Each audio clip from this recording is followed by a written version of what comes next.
अभी हमारे देश के रक्षा बजट में एक बहुत बड़ा हिस्सा वेतन और पेंशन में जाता है। आगे इन अग्निवीरों को पेंशन नहीं देनी पड़ेगी, तो क्या सैन्य बजट को संतुलित करने के लिए ही यह स्कीम लाई गई है? अगर हां, तो फिर उन सदन वीरों की पेंशन और भत्तों पर कैंची क्यों नहीं चलती, जिनके करोड़पति होने के बावजूद देश में सालाना सैकड़ों करोड़ रुपए पूर्व विधायक, पूर्व सांसदों की पेंशन पर खर्च किया जाता है। आपकी टीवी स्क्रीन पर एक तरफ सेना में भर्ती के लिए जाने वाले युवा हैं, जो राष्ट्र सुरक्षा का एहसास हमेशा देते आए, क्योंकि उन्हें उनके परिवार और भविष्य की सुरक्षा का भरोसा हमेशा रहा। अब नई योजनाओं में युवाओं के मन में भरोसे का संकट।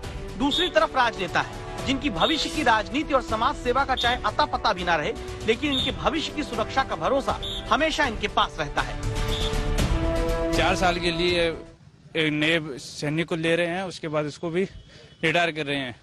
तो एक विधायक है, वो 5 साल के लिए रह रहा है, उसको उसके बाद मिल रहा है पेंशन। अग्निवीर 4 साल देश सेवा करने के बाद पेंशन के हकदार नहीं रहेंगे, लेकिन सदन वीरों की स्थिति देख लीजिए। लोकसभा के 3580 पूर्व सांसदों को अभी पेंशन दी जा रही, जबकि 268 पूर्व सांसदों के निधन के बाद उन पर आश्रित पेंशन पा रहे हैं। राज्यसभा के 508 पूर्व सांसद पेंशन ले रहे हैं, जबकि राज्यसभा के 219 पूर्व सांसदों के आश्रितों को पेंशन दी जा रही है।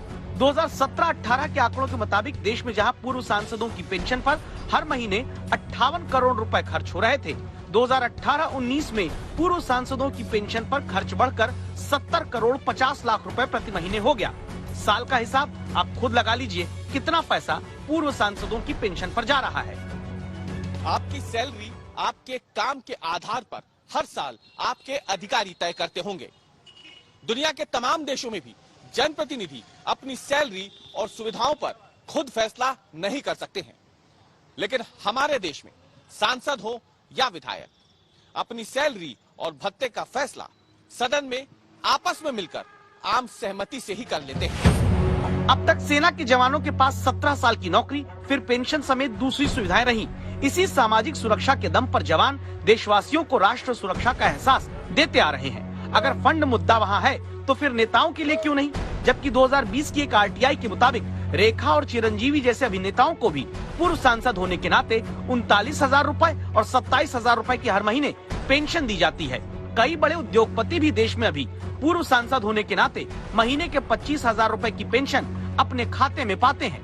लोकसभा में 88% सांसद, देश में 78% विधायक करोड़पति हैं। आपको जानकर हैरानी होगी कि हमारे देश में अगर कोई नेता विधायक भी बन जाए और बाद में सांसद भी, तो पूर्व विधायक और पूर्व सांसद दोनों की पेंशन पाता है।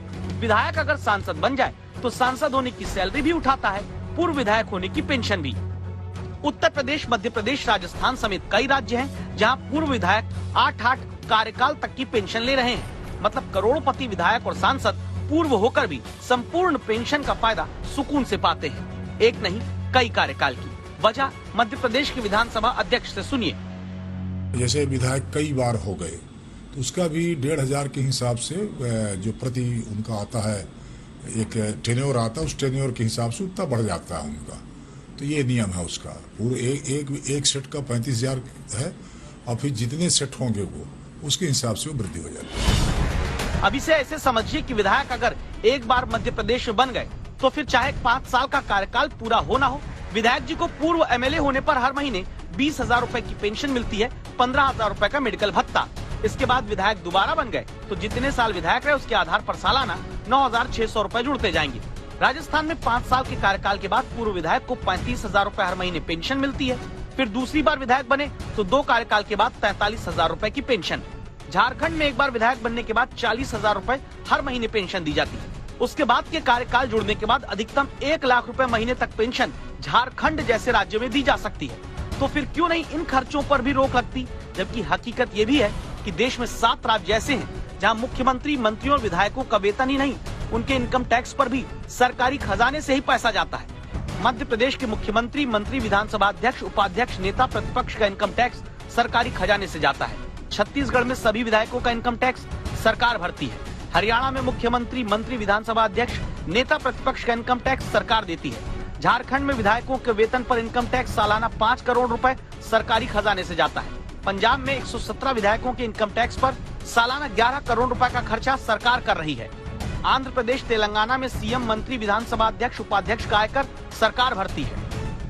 एक अनुमान है कि सालाना 1000 करोड़ रुपए से कहीं ज्यादा का पैसा पूर्व सांसदों और विधायकों की सिर्फ पेंशन पर खर्च हो रहा है। ऐसे पूर्व सांसद और विधायक जो करोड़पति हैं, तो क्या सुविधाएं सिर्फ सदन वीरों के लिए ही रहेंगी? आज तक ब्यूरो।